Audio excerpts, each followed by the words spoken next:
السلام عليكم ورحمة الله وبركاته. ازيكم يا حبايبي؟ عاملين ايه؟ يا رب كلكم تكونوا بخير. فيديو جديد النهاردة ان شاء الله. هنبدأ مع بعض روتين زي ما احنا متعودين، بس في الاول نحب نصلي على النبي ونقول اللهم صلي وسلم وبارك على سيدنا محمد وعلى آل سيدنا محمد. واحب اقول لكم لو انتي اول مرة تزوري قناتي يا ريت تشتركي معايا في القناة وتنوريني، ولو عجبكم الفيديو ما تنسوش لايك للفيديو تشجيعا منكم ليا. نبدأ ونقول بسم الله.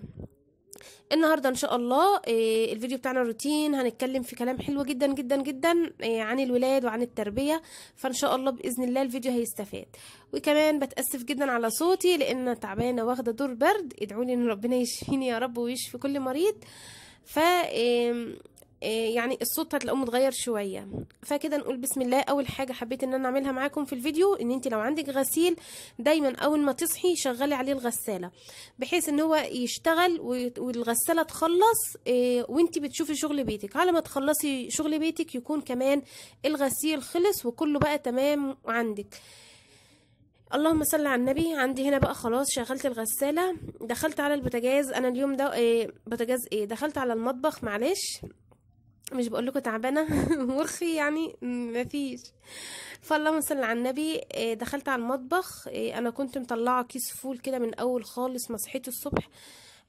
الفول لما بتكوني بقى انت مفرزاه في الفريزر بيبقى حلو جدا للفطار. يوم جمعة يوم تجمع بيبقى حلو جدا.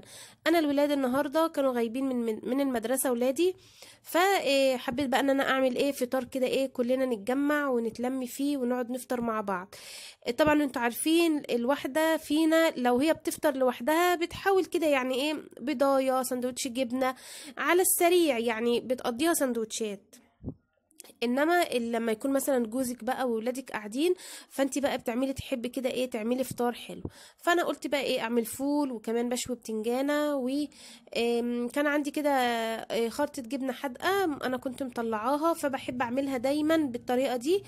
بحب اخرط عليها طماطم وكمان بحب اخرط عليها قرن فلفل او جزراء خيارايه، وبحب احط عليها زيت زيتون او زيت وعصرة ليمون وطحينة. بيبقى الطبق ده يعني بتاعي دايما اما اجي افطر بحب احطه قدامي علشان خاطر انا بحب اكل قوي قوي من الجبنة دي.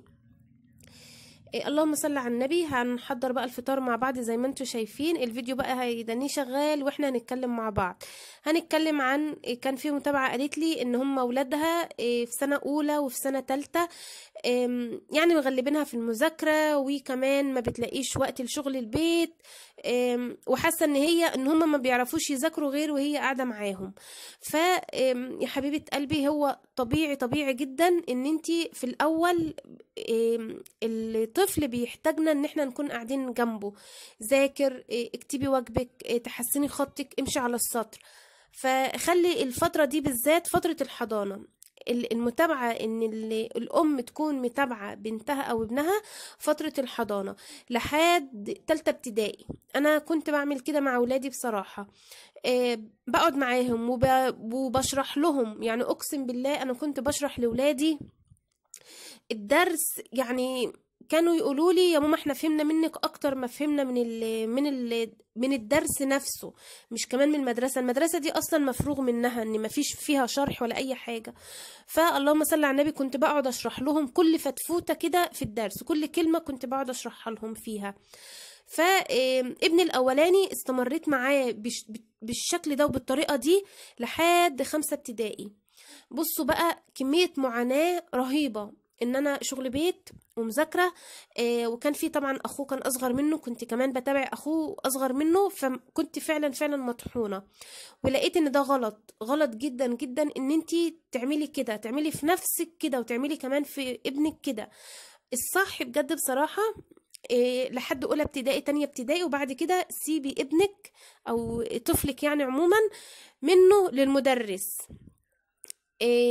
هو هيحصل دروب كده في المستوى وتحس ان هو مستوى اختلف تماما، بس معلش فترة وهتعدي. لان احنا دي غلطتنا بقى زي ما انا ما بقول لكم ان الصح ان ابنك في سنة اولى خلاص دخل المدرسة يبقى عندك مكانين 2 للشرح، مكانين 2 للفهم. المدرسة ما فهمتش منها يبقى عندك المستر في الدرس، ما فهمتش من الدرس مش مسؤوليتي، علشان بعد كده يقعد مصحصح في الدرس اللي هو المكان المكان اللي بياخد فيه درس يقعد مصحصح ومركز. انا كنت بعمل كده مع اولادي، ومن يوميها مستواهم اختلف. ابني بالذات الكبير مستواه اختلف، بعد كده رجع تاني مستواه اتظبط. كان يجي يقول لي انا مش فاهم، اقول له مش ذنبي، وانا كمان مش فاهمه، انا الحاجات اختلفت عليا والمناهج اتغيرت، بالرغم من ان انا اكون عارفه الاجابه. المناهج اتغيرت خلاص، اختلفت بالنسبه لي، فانا مش عارفه. بعد كده بدأ يصحصح في الدرس، لانه لما بيجي يقول لي اشرحي لي، اقول له انا مش عارفه. فغصب عنه بقى يقعد مصحصح في الدرس، يحاول يركز مع الأستاذ في الدرس. يبقى دي نقطة ضغط المذاكرة للولاد، ان احنا نحاول نسيبهم يعتمدوا على نفسهم. لو حتى هم مش فاهمين حاجة، مع الوقت هيفهموها، يتكلموا ويقولوا للأستاذ. تمام. اللهم صل على النبي. خلاص بقى انا فطرت بقى. طبعا الفطار يعني زي ما انتوا شفتوه، وعملت القهوه بتاعتي، حبيت ان انا اعملها معاكم برضو علشان تتنشطوا كده وكمان تصحصحنا شويه. نيجي بقى لتنظيم الوقت. احنا اليوم اليوم هنقول مضغوط. اليوم بيجي علينا ايام بنكون فعلا محتاجين يوم على اليوم اللي احنا فيه. تمام. فدايما خصصوا فتره الصبح، فترة الولاد ما هم في المدرسة، فترة ما هم في الحضانة، دايما خصصوها شغل البيت. شغل البيت خلصوه. احنا الولاد بيروحوا من الساعة 7 او من الساعة 8 لحد اقل حاجة الساعة 1، سواء مدرسة او حضانة. فالوقت ده كله مش كفيل ان احنا نخلص شغل البيت. يوم محشي، يوم مثلا عايزة تنفضي وتروقي، يعني عندك حوالي 6 ساعات او 5 ساعات انت لوحدك في الشقة. خلصي شغل بيتك، خلي فترة الصبح دي هي بس لشغل البيت وشغل الشقة، غسيل، ترويق، تنفيض، اي حاجة عايزة تعمليها دايما اعمليها فترة الصبح. الولاد هم مش موجودين في المدرسة، وهم مش موجودين معاكي في البيت. اللهم صل على النبي. هتلاقي كده اليوم مترتب، هيجوا هتكون انت كمان مرتاحة، هتكون انت مش مضغوطة. هيكون معاكي وقت ان انت تقعدي معاهم. لو مثلا في حضانة زي ما انا قلتلك بيحتاج ان انت تقعدي معاهم وتفتحي لهم الكراريس وتكتبيهم وتقعدي يلا نكتب الواجب، يلا مش عارف ايه الكلام من ده وكده. فاليوم والله يعني تحسي فيه بركة. عارفين لما ترتبي كده يومك وترتبي شغل بيتك، هتحسي ببركة كبيرة جدا جدا جدا. فرتبي اليوم، هتلاقي اليوم معاكي ما شاء الله، تحس ان هو مبروك بجد والله العظيم. ده اللي انا بعمله. والايام يعني في ايام كتير بكون مثلا عامله الاكل على يومين 2. فاللهم صل على النبي. في ايام ما بيكونش فيها اكل انت هتطبخي، او في ايام الشقه نظيفه. مش كل يوم زي ما دايما اقول لكم، مش كل يوم هنشيل سجاد ونروق، ومش كل يوم هنهد في حنه. في ايام بنبقى الاكل عندنا والحاجه عندنا. برضو نامي وارتاحي وادي جسمك راحه. فتره الصبح دي اهتمي بنفسك. عايزه تعملي اي حاجه لنفسك مثلا، اعمليها فتره الصبح دي. فاليوم يعني فعلا اصعب فتره، اللي انا فعلا اقول لكم ان هي فعلا صعبه، فتره الاطفال اللي هي البيبيهات، اللي مالهمش ميعاد نوم، اللي ليلهم نهار ونهارهم ليل. دي فعلا من اصعب الفترات هي الفتره دي. فربنا يا رب يبارك لنا. انت كده اقعدي مع نفسك كده، ولو مش بتعرفي ترتبي مثلا شفوي، رتبي. عارفين جيبي مثلا اجنده يا ستي، كراسه، حاجات طالعه جديده اللي هي البلانر والحاجات دي، جيبيها كده واكتبي يومك في ايه من بالليل. اقعدي كده مع نفسك نص ساعه، اكتبي فيها. شوفي انت يومك ان شاء الله باذن الله، يعني كله باذن ربنا سبحانه وتعالى. شوفي يومك تاني يوم عايزه تعملي ايه.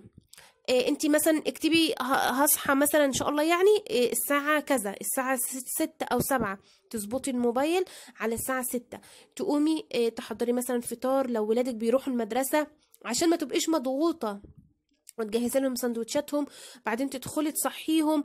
رتبي يومك، اي حاجه انت عايزه تعمليها اكتبيها.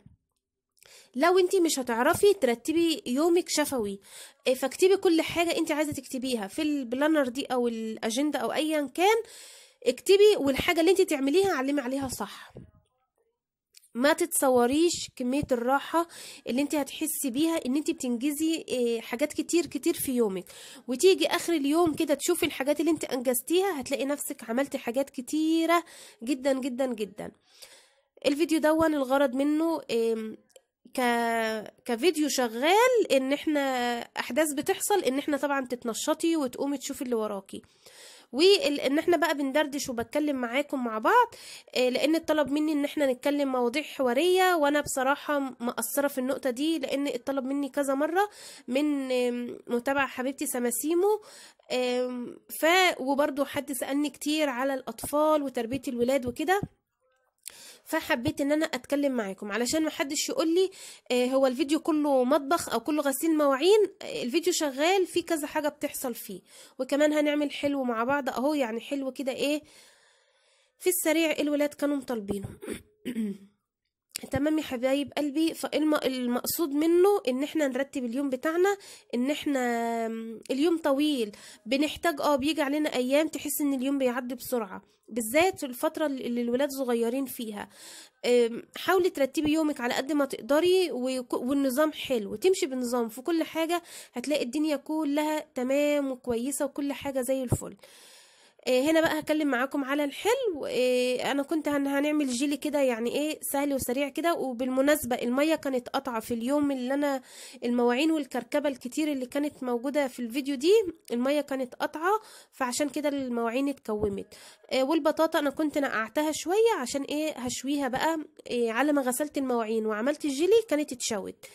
اللهم صل على النبي. الجيلي هنا حطيت كوبايتين ميه مغليه، كوبايه هنا وكوبايه هنا، لان هو طعمين اتنين مختلفين. الله، انا كنت ناسيه اصلا اكياس الجيلي دي كنت حطاها في درج التربو، ودرج التربو كنت ناسياها، بس ابني شافهم قال لي يا ماما لا اعملي لنا جيلي، انت بقالك كتير ما عملتولناش. فعناية حاضر، بالرغم ان انا كنت تعبانه والله. بس الحمد لله على كل حال. فوقفت عملت لهم كده، ده بالمشمش وده بالاناناس. بصراحه اللي بالاناناس طعمه تحفه بجد جدا جدا جدا. كوبايه ميه مغليه هنا وكوبايه ميه مغليه في الطبق التاني، ونزلت عليها بالكيس اللي اللهم صل على النبي، الكيس اللي بتاع ده اللي هو ده كيس الجيلي. وبعدين بعد ما قلبته لحد ما اتاكدت ان هو داب، نزلت بكوبايه الا ربع كده من الميه، علشان انا عايزاه يكون متماسك شويه، ما يكونش طري قوي. وقلبته وخلاص، وصبيته كده في البولات، وكان عندي موز وتفاح نزلت بيه عليهم. ولما برد رحت حطاه في التلاجة. بس انا ما ضفتش الموز والتفاح طبعا غير لما برد شويه، لان هو كان دفي لما حطينا عليه الميه الساقعه. فاستنيت لما برد برضو. رحت ضايفه عليه الموز والتفاح، مغذي وحلو، والولاد جدا جدا بيحبوا الحاجات دي. خلاص كده خلصت كل حاجه، عملت الجيلي وخلاص. وكانت البطاطا زي ما قلت لكم، انا على ما خلصت المطبخ كانت البطاطا اتشوت، وكمان ما شاء الله كانت تاكل منها، لان هي حلوة جدا في الشتاء، بتدفي في الجو البرد اللي احنا فيه ده. وحبيت بقى اعمل ليا كوباية جنزبيل على ليمون، لان انا كان التعب داخل عليا، فقلت حاجة كده تدفيني قبل ما انام. وكمان لانه كنت بقى يعني حاسه ان انا بردانه، عايزه اطلع السرير واقعد فيه يعني، فقلت اعمل كده كوبايه جنزبيل اشربها وانا قاعده. يعني انا بحب الجنزبيل بليمون جدا جدا. ده كان الروتين بتاعي النهارده. يا رب كده الفيديو يكون عجبكم، ومعلش لو اليوم اللي ما نزلتش فيه روتين ونزلت فيه حاجه تانية، مش عايزه حبايب قلبي حد يزعل خالص، بس التنويع مطلوب، لان في حد كتب لي ان الروتينات على طول عايزين تنويع. اللهم صل على النبي، عينيا ليكم، وانا حابه ارضي جميع الاطراف. البطاطا زي ما انتم شايفين اهي، بسم الله ما شاء الله، مستويه وتحفه، حلوه جدا. البطاطا كلها فيتامينات طبيعيه وموجوده ورخيصه. النهارده الفيديو بتاعي خلص. ما تنسونيش بلايك ودعوه حلوه منكم. ولو الفيديو عجبكم اكتبوا لي تعليق حلو في التعليقات. والسلام عليكم ورحمه الله وبركاته.